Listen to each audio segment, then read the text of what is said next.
Good morning, students. We have discussed about the modern periodic table. Today, I am talking about the merits and advantage of the modern periodic table. अब हमने जब modern periodic table को study कर लिया है, अब देखें उसके एडवांटेज क्या है। इसको कैसे बोलते हैं? Merits and advantage of the modern periodic table. पहला एडवांटेज क्या है? पोजीशन ऑफ आइसोटोप्स जो थी, जो कि मेंडलीव के टाइम में क्लियर नहीं थी, वो यहां पर आकर क्लियर हो गई। पोजीशन ऑफ आइसोटोप्स जो थी, तो in this table all the isotopes are placed in same group,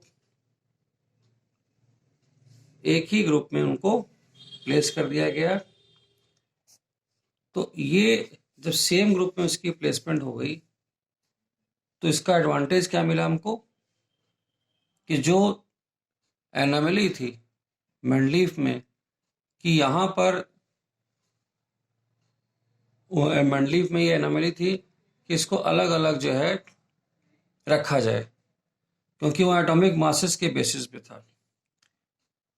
अब यहाँ पर ये प्रॉब्लम सॉल्व हो गई, क्योंकि जो मॉडर्न पीरियोडिक टेबल है, इसमें क्लासिफिकेशन जो हुआ है वो एटॉमिक नंबर के बेसिस पे हुआ है। तो वो प्रॉब्लम यहाँ पर, अब जैसे कि हम कहते हैं हाइड्रोजन के लिए कहते हैं, इसके 3 आइसोटोप हैं, तो एटॉमिक नंबर तो सबका सेम है 111, मासेस अलग अलग हैं। अब क्योंकि क्लासिफिकेशन एटॉमिक नंबर बेस्ड है, इसलिए सबको एक जगह रखना यहाँ पर लॉजिकल है। दूसरी चीज, एनामलस पेयर।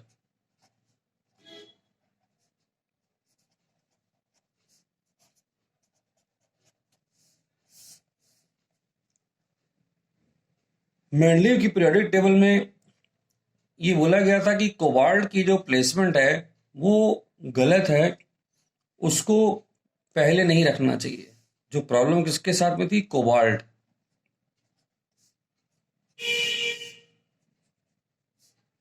और निकल के साथ में वहां पर प्रॉब्लम थी। अब देखिए कोबाल्ट का जो यहां पर अगर हम देखें कि जो एटॉमिक नंबर है वो है 27 और निकल का है 28, ये है इसका एटॉमिक नंबर। और अगर हम मास की बात करें तो कोबाल्ट का मास है 58.94 और ये है 57.71। तो ये दो मासेस जो हैं, कोबाल्ट का मास है 58.94 और निकल का मास है 58.71। तो मेंडलीव में प्रॉब्लम क्या थी कि कोबाल्ट को क्यों पहले रख दिया गया है, निकल को पहले रखना चाहिए। लेकिन अब हम जानते हैं कि कोबाल्ट का जो एटॉमिक नंबर है वो 27 है और निकल का 28 है, तो इसलिए कोबाल्ट को निकल के पहले ही आना चाहिए। तो उस तरह से देखें, अब ये जो प्रॉब्लम थी वो सॉर्ट आउट हो गई। अब हम ये कह सकते हैं कि ये प्लेसमेंट सही है। सो अब कंक्लूजन क्या बोलेंगे कि cobalt is placed rightly before the nickel। तो यहां पर अभी बना के दिखा दीजिए। और अब यहां पर जो सारी प्लेसमेंट है हमारी क्या है, एटॉमिक नंबर के बेसिस पे है और इंक्रीजिंग एटॉमिक नंबर पर है। यहां लिख भी सकते हैं कि इसका जो कोबाल्ट का एटॉमिक नंबर 27 और ये 20। तीसरी एक बहुत बड़ी बात है कि यहां जो भी कॉन्फ़िगरेशन आपने देखा है एलिमेंट्स का, उसको यूज किया गया है क्लासिफिकेशन में भी। तो इलेक्ट्रॉनिक कॉन्फ़िगरेशन इट डिपेंड्स या इसको हम कह सकते हैं कि we get it by atomic number. हमें इलेक्ट्रॉनिक कॉन्फ़िगरेशन मिलता कहां से? एटॉमिक नंबर से मिलता है, ठीक है। और जो क्लासिफिकेशन यहां पर हुआ है वहां पर इलेक्ट्रॉनिक कॉन्फ़िगरेशन को भी कंसीडर किया गया है। In the classification of elements, electronic configuration जो यहां पर मॉडर्न टेबल में, इसकी मेरिट ही हम गिना रहे हैं।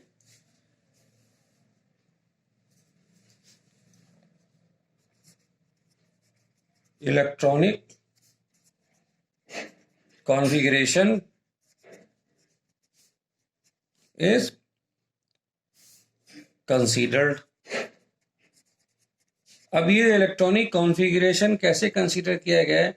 जब मैंने आपको अभी ग्रुप्स के बारे में बताया था तो वहां पे आपने इसको देखा था कि सेम नंबर ऑफ, जैसे ग्रुप के हम क्या बात कर रहे थे कि same number of electrons are coming in the particular group.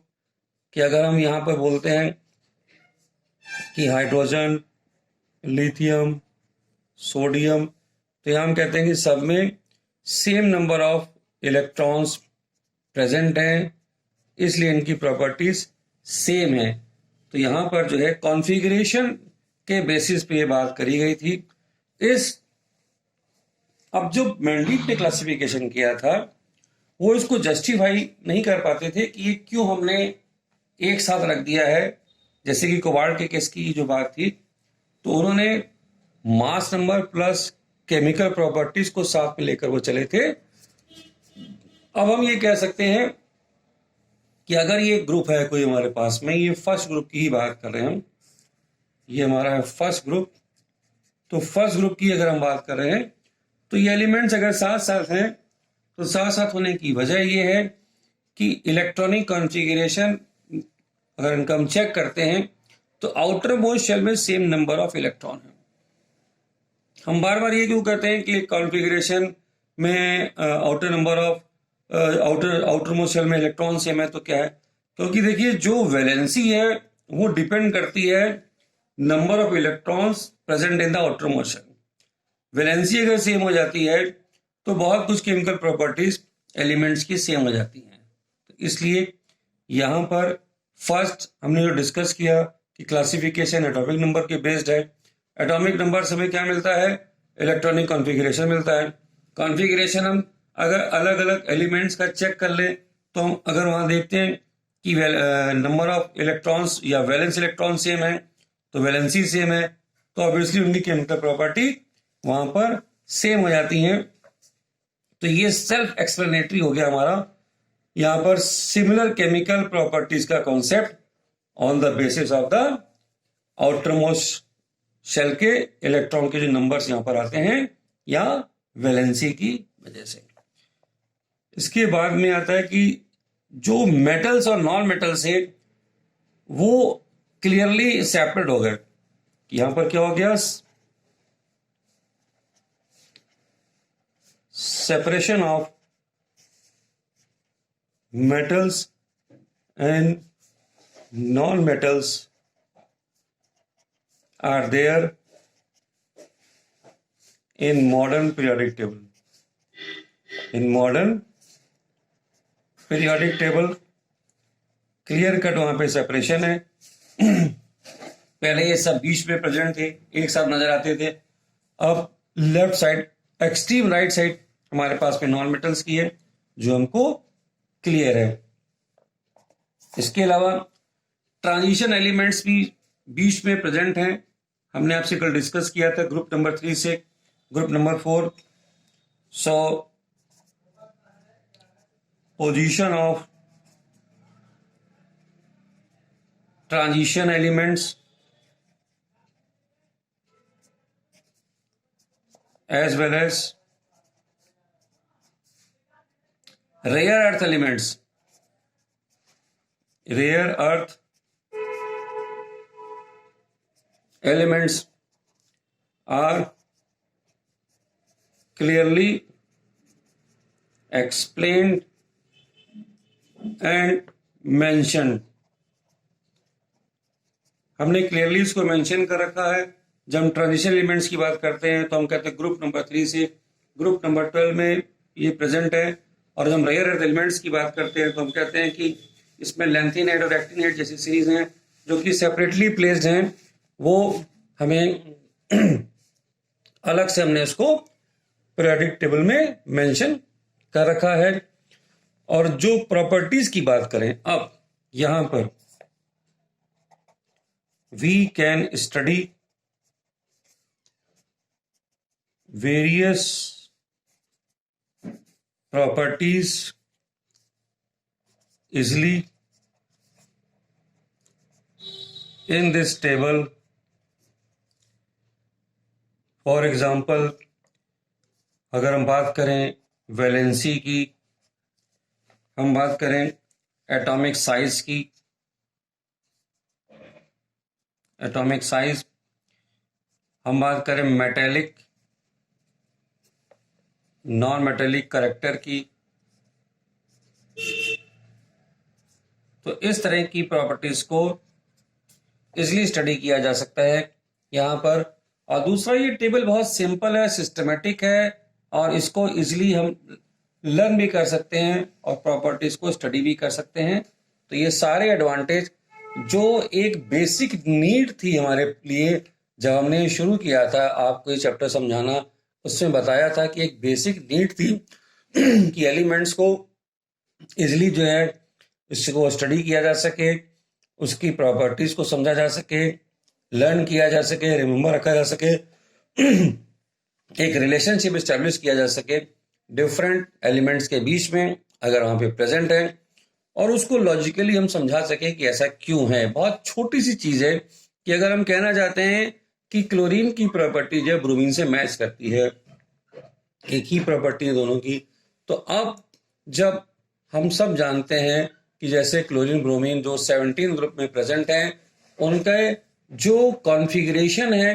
वो आउटर वो सिमिलर कॉन्फ़िगरेशन, वो लोग सिमिलर इन द सेंस कि जो नंबर ऑफ इलेक्ट्रॉन्स उनके आउटर मोस्ट शेल में है वो 7 इलेक्ट्रॉन्स हैं।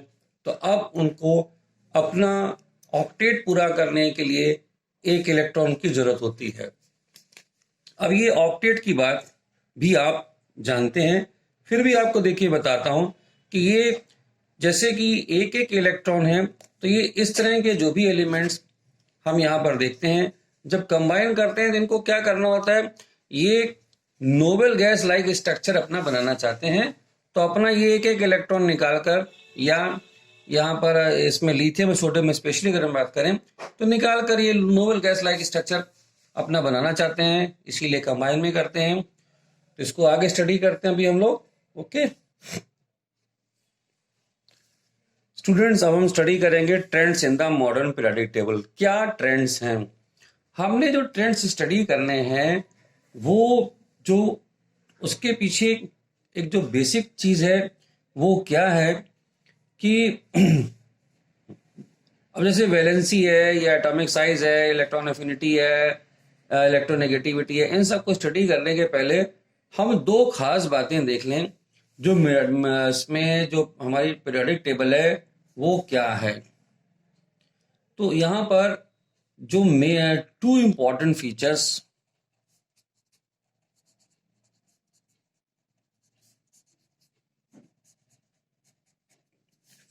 जो है हमारे पास में present in the periodic table,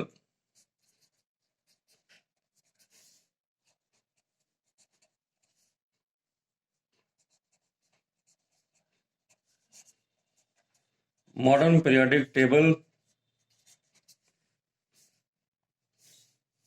यहां पर जो है हम देखें क्या है, दो बड़े इंपॉर्टेंट फीचर्स यहाँ पे हम देखना चाहते हैं। पहला फीचर क्या है, वो कहता है, हम बात कर रहे हैं ग्रुप्स में। इन ग्रुप्स हम यहां पर देखें, किसी भी ग्रुप में अगर हम जाते हैं तो number of shells increases, number of shells जो है वो इसमें इंक्रीज कर रहे हैं ग्रुप्स के अंदर। यहां पर number of shells increases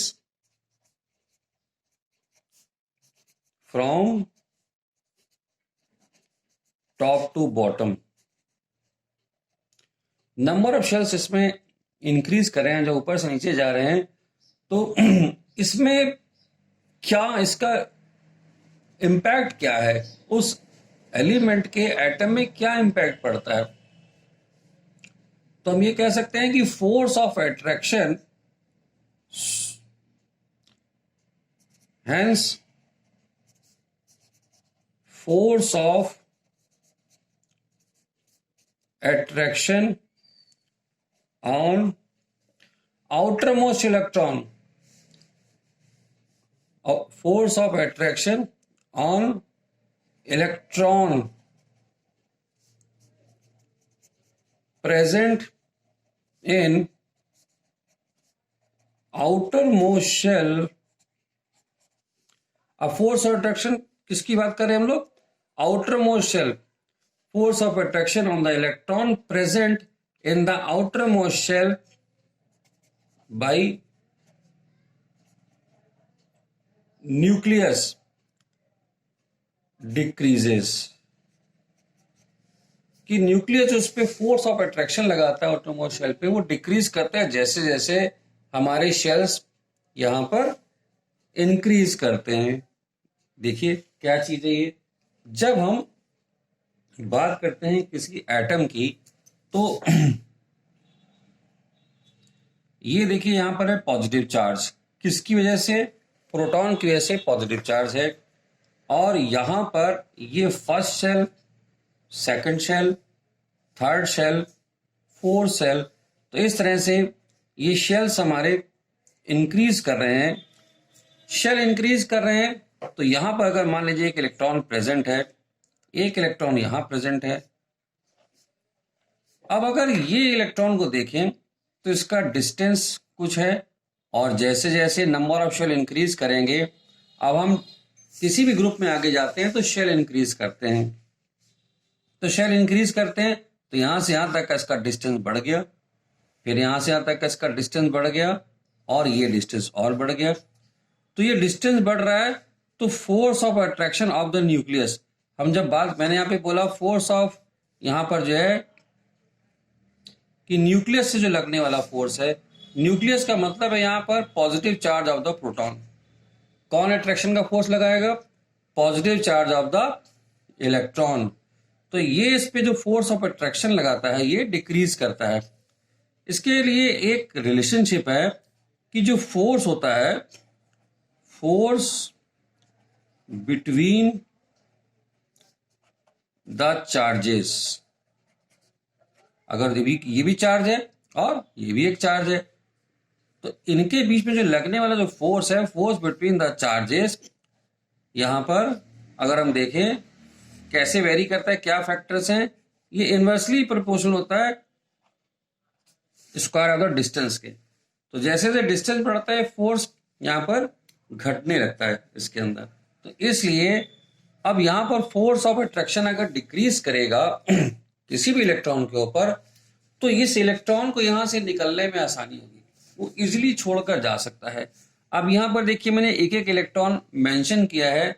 again you can take the example, यहां पर आप एग्जांपल एक ले सकते हैं।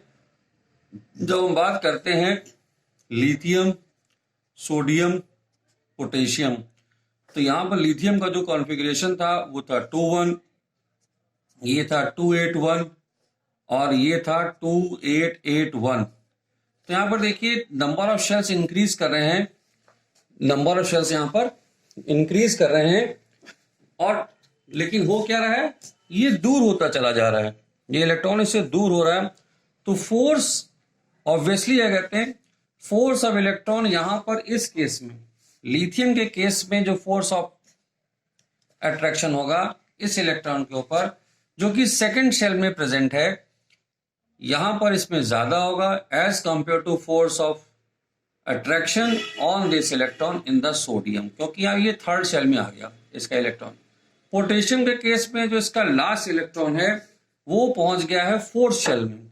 कहां पहुंच गया, ये इलेक्ट्रॉन हमारा है फोर्थ शेल में, तो डिस्टेंस बढ़ रहा है। तो अब यहां पर जो इसकी हम लोग ट्रेंड्स को स्टडी करेंगे तो ये वहां पर एक बहुत इंपॉर्टेंट रोल प्ले करेगा कि फोर्स ऑफ अट्रैक्शन जो सबसे बाहर के इलेक्ट्रॉन है उन पे किस तरह से लग रहा है, बढ़ रहा है कि घट रहा है। तो घटने का मतलब होता है कि उसके ऊपर कंट्रोल कम हो रहा है, वो आसानी से छोड़ के जा सकता है उस एलिमेंट को। चलिए, ये तो हमारी थी फर्स्ट ग्रुप में क्या कहते हैं एक फीचर की मैं जो बात कर रहा था। अब हम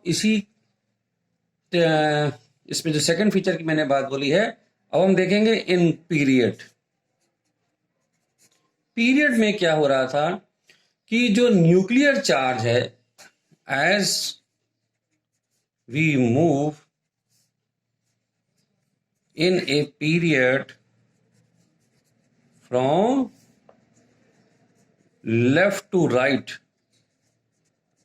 हम लेफ्ट टू राइट क्या कहते हैं, अगर पीरियड में जा रहे हैं तो द न्यूक्लियर चार्ज इंक्रीज करता है। यहां पर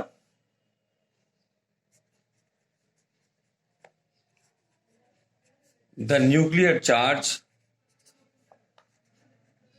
इंक्रीजेस, यहां पर क्या होगा, जो न्यूक्लियर चार्ज है वो इंक्रीज हो जाएगा।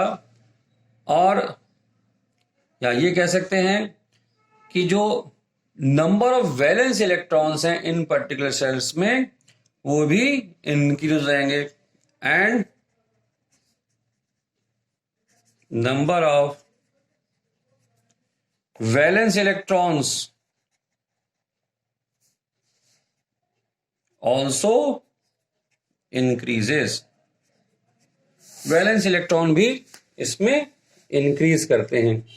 अगर हम देखें तो किसी भी पीरियड में हम लेफ्ट टू राइट अगर मूव करते हैं तो न्यूक्लियर चार्ज एक इंक्रीज करता है और नंबर ऑफ वैलेंस इलेक्ट्रॉन यहां पर इंक्रीज कर जाते हैं। तो आइए देखते हैं ये इंक्रीज कैसे हो रहा है। इसके लिए हम किसी भी ग्रुप को सेलेक्ट कर लेते हैं। यहां पर ग्रुप नंबर अगर हम देखें, पीरियड नंबर हम पीरियड सेलेक्ट कर लें। अब हम देखते हैं पीरियड 3, पीरियड 3 को हम सेलेक्ट कर रहे हैं। यहां पर इसके लिए पीरियड 3 में हमारे पास में है सोडियम, मैग्नीशियम, यहां पर है aluminium, silicon, phosphorus, aluminium, silicon, phosphorus, sulphur, oxygen और आर्गन। ये हमारे पास में एटॉमिक नंबर हमारे पास में जो है 11, 12, 13, 14, 15, 16, यहां पर जो है ऑक्सीजन के बाद में सल्फर, सल्फर के बाद में हमारे पास में है क्लोरीन, 17 और 18, ये है क्लोरीन हमारे पास में है। अब हम यहां पर कुछ एलिमेंट्स को कंसीडर करेंगे। यहां पर देखते हैं, अगर हम सोडियम को देखें तो सोडियम के केस में हमारे पास में 11 प्रोटॉन्स हैं, क्योंकि जो एटॉमिक नंबर होता है वो नंबर ऑफ प्रोटॉन्स को बताता है। 11 प्रोटॉन्स हमारे पास में, हम यहाँ पे सोडियम को स्टडी कर रहे हैं। और 1, 2, 3, कॉन्फ़िगरेशन क्या है इसका 281। फिर इसके बाद में अगर आप मैग्नीशियम को देखें, मैग्नीशियम के पास में 12 इलेक्ट्रॉन्स हैं,